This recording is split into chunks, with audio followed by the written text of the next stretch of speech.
Ito yung isang usapin sa Bay'a na hindi naiintindihan ng mga terorista.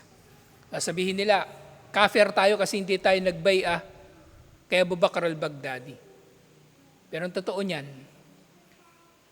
hindi tayo pwedeng pipilitin ni numan na magbay'a. Lalong-lalo na hindi naman tayo kabilang sa kanilang dawla o kabilang sa kanilang nasyon. May bay'a pa silang nalalaman. Actually, itong mga bay'a na ito, matagal na itong nangyari. 2012 pa lang, yun unang naalala kong maaga kong naalala na nagtawag ng bay'a. Merong isang Syrian, ang pangalan niya si Abu Isa al-Rifai, nagtatawag siya ng bay'a. Yung pala itong si Abu Isa al-Rifai, kabilang siya sa mga kauna-unahang ISIS. Kabilang siya doon. At kalaunan nga, 2014, lumitaw naman itong si Baghdadi at nagpakilala naman siyang khalifa din. Nawala na sa eksena si Abu Isa al-Rifai. Ngayon pagdating sa bay'a, yun na, hindi pwedeng pipilitin ng tao na magbay'a, lalong-lalo na kung wala sa lugar at wala sa posisyon, yung nagbabay'a.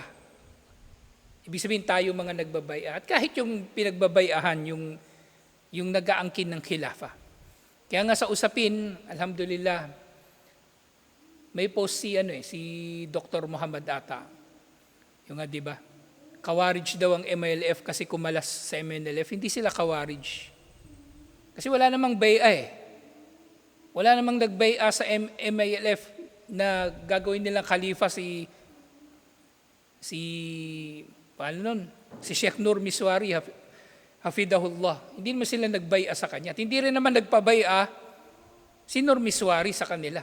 Para, kumbaga, kung hihiwalay sila sa kanila, ay maituturing sila na nagkuruj o nagkaklas kay Nur Miswari. So hindi sila kawarij. Hindi sila kawarij. So tayo rin.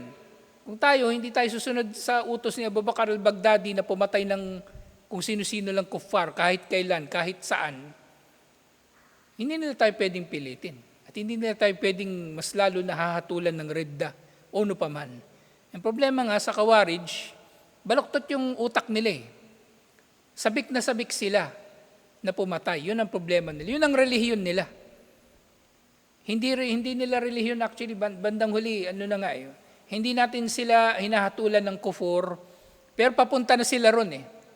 Kasi itong mga tao na ito, bandang huli, ang Diyos nila kamatayan. Ang Diyos nila kamatayan. Ang hangad nila kamatayan. Ang pumatay. Mang-alipin ng kapwa. Mangamkam ng yaman ng kapwa. Yun sila, mga tulisan, mga kriminal, na ginagamit ang jihad para magmukhang tama yung kanilang masamang ginagawa.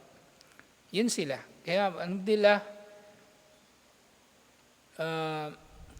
kung sa metodolohiya ng pag-aaral, ito yung isa sa pinakamainam. Iugnay natin ang lahat sa sira, sa talambuhay ni Propeta Muhammad SAW at kung paano isinabuhay ng mga sahaba ang anumang aral ng relihiyon na ito. Paniniwala man o gawaing pagsamba. At pati mga muamala, syempre. Tingnan natin paano ito isinabuhay ng mga sahaba.